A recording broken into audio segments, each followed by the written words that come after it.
এক গ্রামে একজন কৃষক ছিলেন। তিনি দুধ থেকে দই ও মাখন তৈরি করে বিক্রি করতেন। একদিন কৃষকের স্ত্রী মাখন তৈরি করে কৃষককে দিলেন বিক্রি করতে। কৃষক তা বিক্রি করার জন্য গ্রাম থেকে শহরের উদ্দেশ্যে রওনা হলেন। মাখনগুলো গোল গোল রোলাকৃতিতে রাখা ছিল, যার প্রত্যেকটির ওজন ছিল 1 কেজি করে। শহরে পৌঁছে কৃষক প্রতিবারের ন্যায় পূর্ব নির্ধারিত দোকানে মাখনগুলি দিয়ে পরিবর্তে চাল, ডাল, তেল ও তার সংসারের প্রয়োজনীয় দ্রব্যাদি নিয়ে আসতেন। আজ কৃষক মাখন দিয়ে চলে যাওয়ার পরে দোকানদার মাখনের রোলগুলো একটা একটা করে ফ্রিজে রাখার সময় ভাবলেন, মাখনের ওজন সঠিক আছে কি না আজ একবার পরীক্ষা করে দেখা যাক। মাখনের রোলগুলো ওজন করতেই দোকানদার চমকে উঠলেন। দেখলেন মাখনের ওজন আসলে 1 কেজি নয়, তা প্রতিটা আছে 900 গ্রাম করে। পরের সপ্তাহে আবার কৃষক উক্ত দোকানে মাখন বিক্রি করতে গেলেন। দোকানের সামনে পৌঁছানোর সঙ্গে সঙ্গেই দোকানদার কৃষকের উদ্দেশ্যে চিৎকার করে বলতে লাগলেন, বেরিয়ে যাও আমার দোকান থেকে।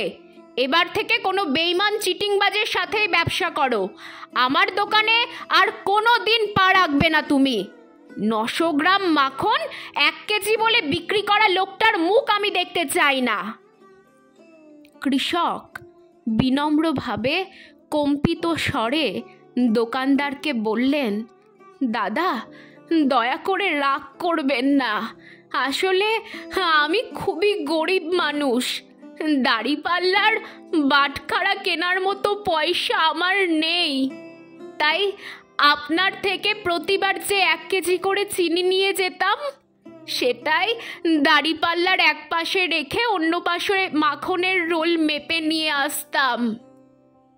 দোকানদার সব কথা শোনার পর লজ্জায় মুখ নামিয়ে নিলেন। কৃষকও মনে মনে সব কথাই বুঝতে পারল, তবু মুখে কিছু আর বললেন না। এই গল্পটিতে একটি শিক্ষণীয় বিষয় রয়েছে। সেটা হলো, আপনি অপরকে যেটা দেবেন সেটাই পরে আবার আপনার কাছে ফিরে আসবে, তা সম্মান হোক বা ঘৃণা। কাউকে ঠকাতে চাইলে আপনিও অবশ্যই ঠকে যাবেন কোনো না কোনোভাবে।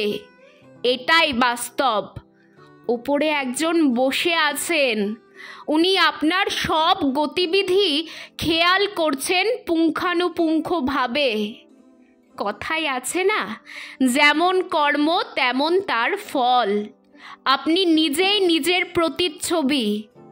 তাই আপনি অপরকে যেটা দেবেন সেটাই আবার আপনার কাছে ফিরে আসবে।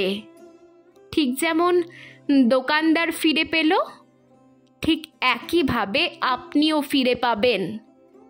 তাই অন্যকে ঠকানোর আগে নিজের কথা একবার ভাবুন।